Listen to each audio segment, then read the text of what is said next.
खाली घ्या ना, खाली घ्या ना, माईक थोडं खाली घ्या ना. हां रेडी. आज उमेदवारांची परिचय आणि पत्रकारांशी संवाद साधलेला आहे. कशा पद्धतीचं वातावरण लातूर जिल्ह्यामध्ये महानगरपालिका निवडणुकीमध्ये आपल्याला दिसतंय? लातूर शहर महानगरपालिका निवडणूक 2026 या निवडणुकीमध्ये काँग्रेस वंचित बहुजन आघाडी मिळून ही निवडणूक आम्ही लढवतो आहे आणि या आघाडीचं स्वागत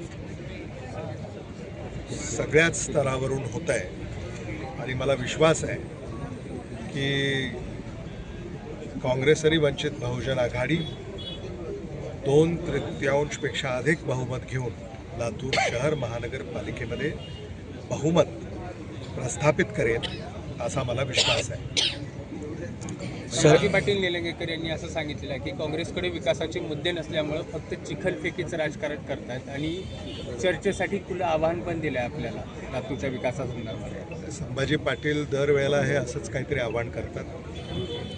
महायुतीनं काय केलं गेल्या 8 वर्षात याची उत्तरं त्यांनी दिली पाहिजे. लातूर शहरामध्ये ट्रॅफिकचा विषय आहे, जिल्हा रुग्णालयाचा विषय आहे आणि विशेषतः बोगी कारखान्याचा विषय, जे इथले युवकांना जे रोजगार मिळालेला आहे त्या संदर्भामध्ये काँग्रेसचे म्हणून एक काही भूमिका घेणार आहेत? आता मराठवाडा कोच फॅक्टरी या संदर्भामध्ये तर आम्ही नेहमीच, मग मी असेन, खासदार डॉक्टर शिवाजी काळगे असतील, सातत्याने आम्ही ही मागणी केली आहे की इथं लवकरात लवकर हा कारखाना सुरू झाला पाहिजे आणि स्थानिकांना इथं काम आणि रोजगार मिळाला पाहिजे.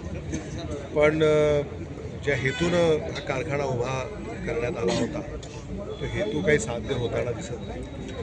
त्याची उद्घाटनंसुद्धा म्हणजे 4-5 वेळेस निवडणुका आल्या की झालेली आपण पाहिलेली आहे.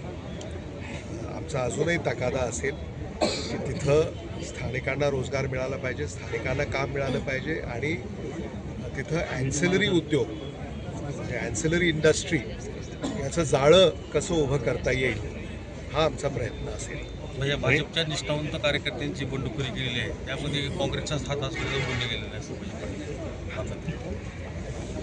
हे कसं आहे की दिशाभूल करायची. आता म्हणजे भारतीय जनता पक्षाच्या तिकीट वाटपामध्ये काँग्रेसचा हात आहे असं त्यांना म्हणायचं आहे. म्हणजे महानगरपालिकेत आपल्या किती जागावरती विजय मिळेल? भारतीय जनता पक्षाबद्दल जी नाराजी आम्हाला लातूर शहराच्या कानाकोपऱ्यामध्ये जाणवते त्यावरून असं दिसतंय की काँग्रेस वंचित बहुजन आघाडीला 2/3पेक्षा अधिक बहुमत मिळेल अशी खात्री आहे. कंत्राटदार नेमके कोण आहेत? ते जे महायुतीच्या मध्ये केंद्रबिंदू म्हणून ते महायुतीचे जे कोण नेते होते त्यांचे काम केलेले? काँग्रेस वंचित बहुजन आघाडीची सत्ता आल्यानंतर त्याचा पर्दाफाश केला जाईल. ठीक आहे, धन्यवाद. थँक्यू.